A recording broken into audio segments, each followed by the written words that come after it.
Hello, mami ko, mami ka. Kuwak, kuwak, kuwak.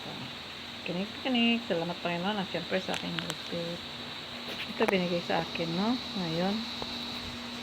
Ngayon lang binigay sa akin. Nandito ako. Ito ang babasahin ko. Nasa ano ako? Nasa Ezekiel 22. Kaya sabihin mo sa Israel na ito ang ipinapasabi ko. Lahat ng ginagawa ko ay hindi dahil sa inyo, mga Israelita, kundi sa banal kong pangalan na inyong inilagay hamak sa mga lugar na pinagtapunan ko sa inyo.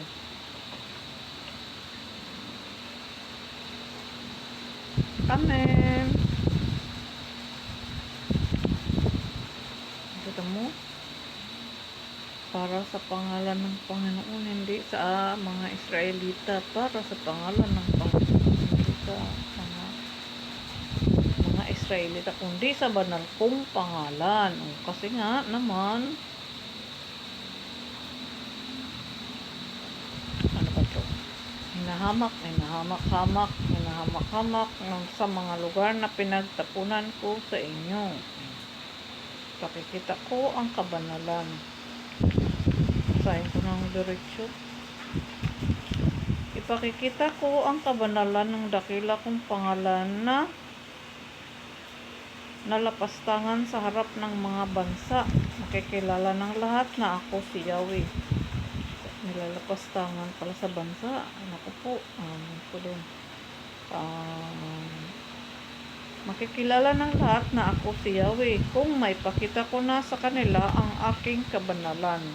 Titipunin ko kayo mula sa iba't ibang bansa upang ibalik sa inyong bayan. Wiwisikan ko kayo ng tubig na dalisay upang kayo'y luminis. Alisin ko rin ang naging mantsa ninyo dahil sa inyong mga Diyos-Diyusan. Wiwisikan tayo ng tubig para daw tayo luminis. Para bumanal tayo. Tingnan mo, nakasulat dito. At aalisin ko rin ang naging mantsa natin, ang ating mga kasalanan, mga pagkakasala pa, ang mga klase-klaseng mantsa dito, no? Doon naman sa kapalaluan, kasamaan, ang iba dito mantsa, sa inyong mga Diyos-Diyusan.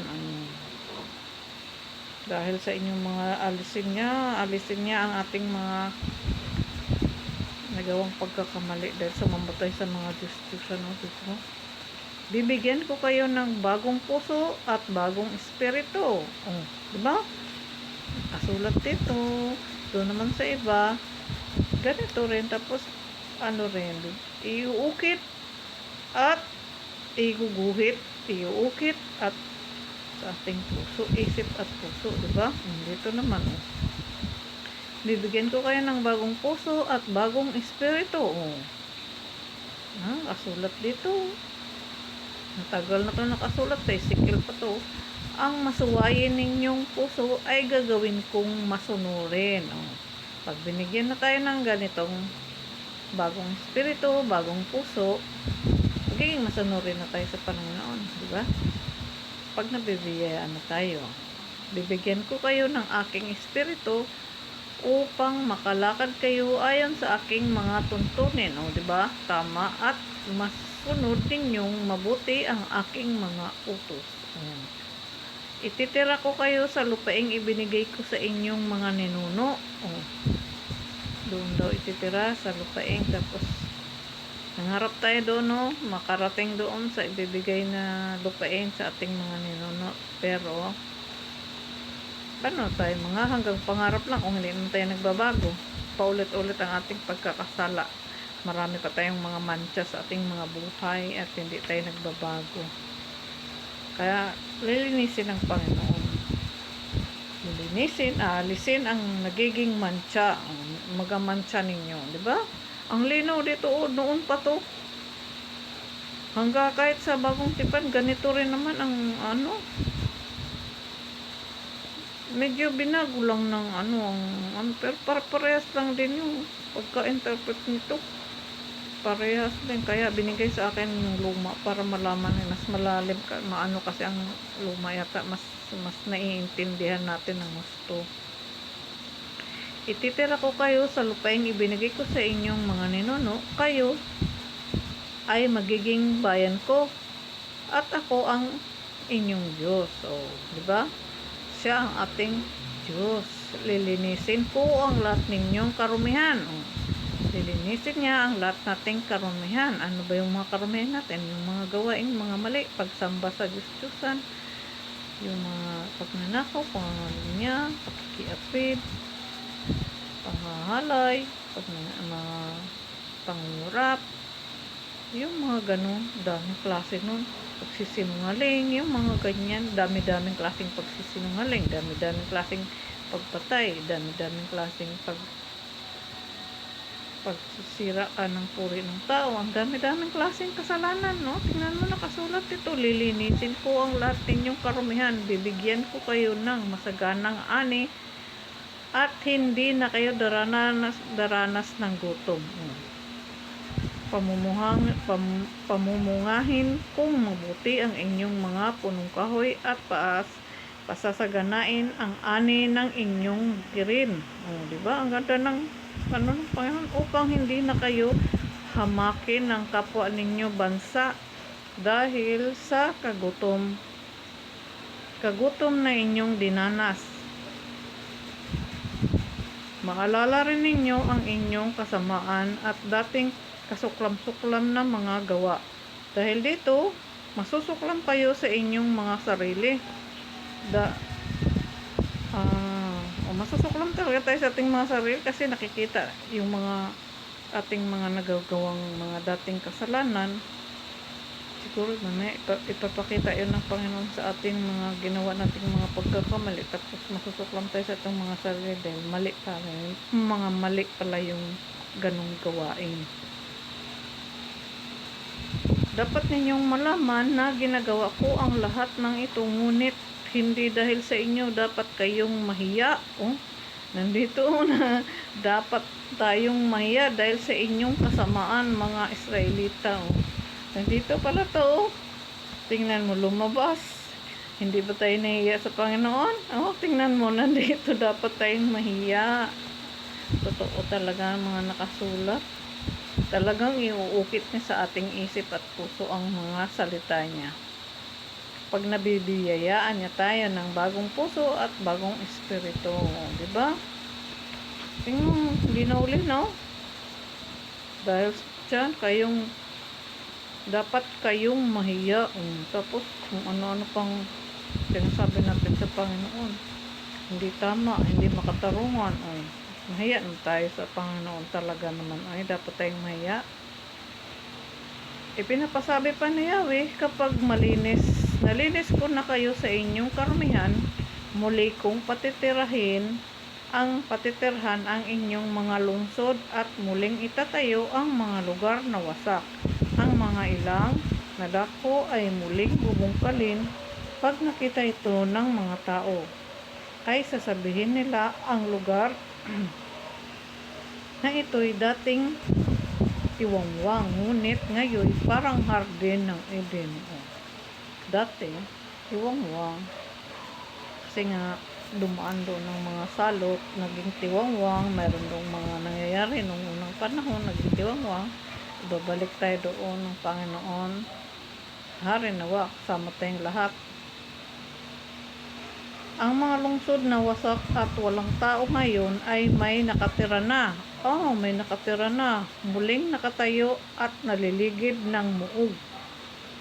Kung makita nilang muli nang naitayo ang mga guho at puno ng pananim, ang dating tigang na lupain, makikilala ng mga bansa sa paligid na ako si Yahweh. Mo? Akong si Yahweh ang may sabi nito at ito'y gagawin ko. Gagawin talaga ng Panginoon ang lahat ng to. Mga pangako niya sa atin. Sana nga lang magbago tayo, mahiya tayo sa Panginoon. Nakasulat dito. Ipinapasabi pa ni Yahweh, ito pa ang gagawin ko sa kanila. Ipagkaloob ko ang hihilingin nila sa akin. Pararamihin ko sila tulad ng makapal nilang kawan. Pararamihin ko silang tulad ng mga tupang panghandog, tulad ng mga tupa sa Jerusalem. Kung panahon ng kapistahan sa ngayon, ang mga lugar na walang nakatira ay mapupuno ng tao at makikilala nilang ako si Yahweh. Yung mga lugar na nakatiwangwang, pupunuin ng Panginoon. Totoo nga, bubuhayin niya yung mga patay dito sa mga panahon na yun.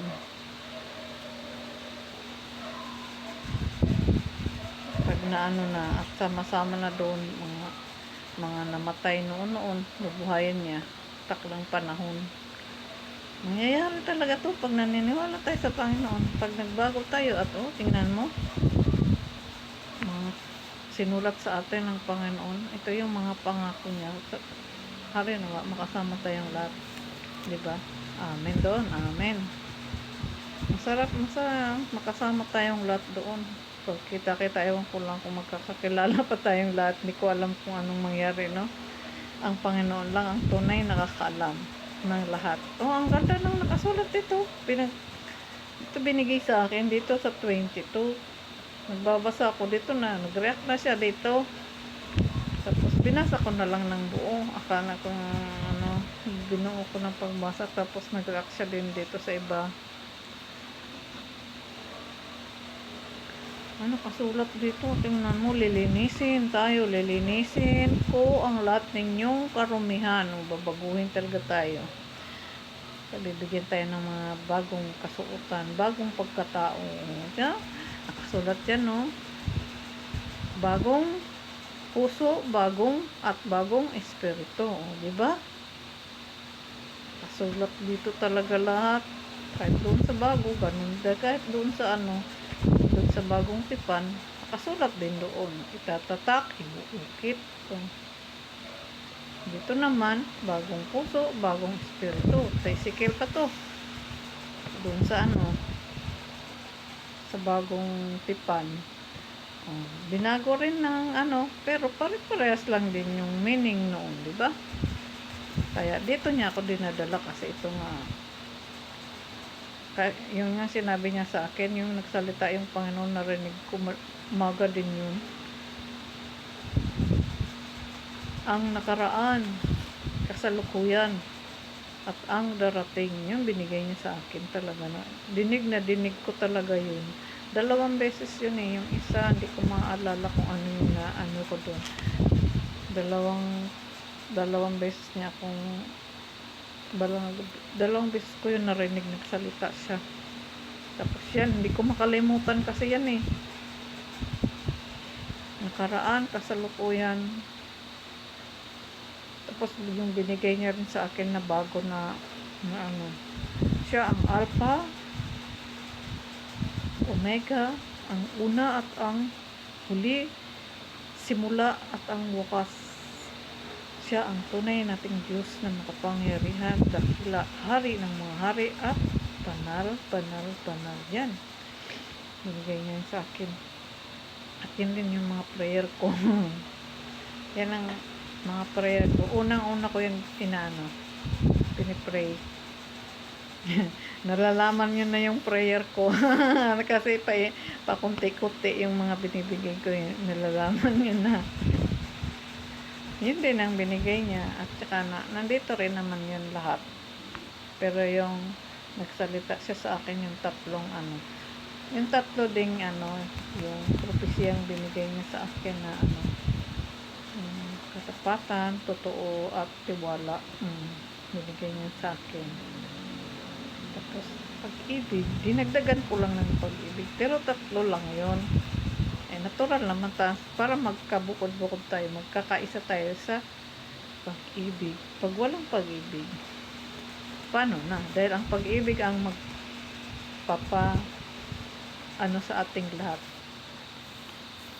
Pagkakaisa nating lahat sa pag-ibig. Diba? Ang ayaw kumilala nito, huwag niyong kilanlin. Diba? Nakasulat din yan doon sa Corinto. Tularan natin ang Panginoon. tulad ng pagtulad ko sa kanya. Mga nakasulat din talaga doon. Pati dito, pinabago lang ang ano. At siya'y darating, di ba? Darating talaga siya.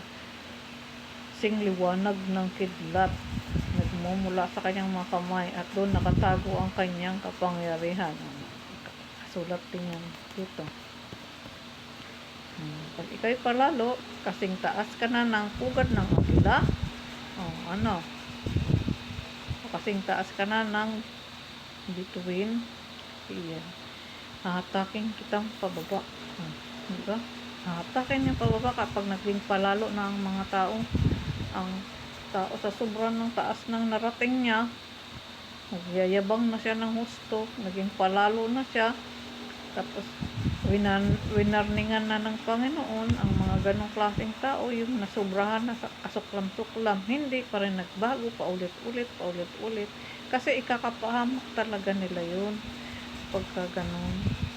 Kakapahamak kasi yun napapalalo sila yun. Kaya binigyan nga tayo ng nung nakaraan kanina ba yun binigay sa akin, magbago na tayo para hindi tayo mamatay sa ating mga kasamaan. Gusto ng Panginoon magbago tayong lahat. Dahil ayaw niyang may mamamatay sa atin, di ba? Tapos sasabihan natin ng Panginoon, hindi makatarungan. Sino ang hindi makatarungan? Ikaw? Ikaw, ako, sila, tayo. Tayong lahat hindi makatarungan dahil hindi tayo sumusunod sa kautusan ng Panginoon. Kung sinusunod natin to, hayag na to dati pa. Kaya dapat natin itong ipahayag kasi ang ating darating, kawawang kawawa ang mga darating talaga. Ito ang sasalubong sa kanila ang kasuklam-suklam at ang kasamaan. Nag-react tuloy yung Holy Spirit ko. Talaga, maging kawawa sila. Tingnan mo sa social media ngayon. Ang mga kabataan.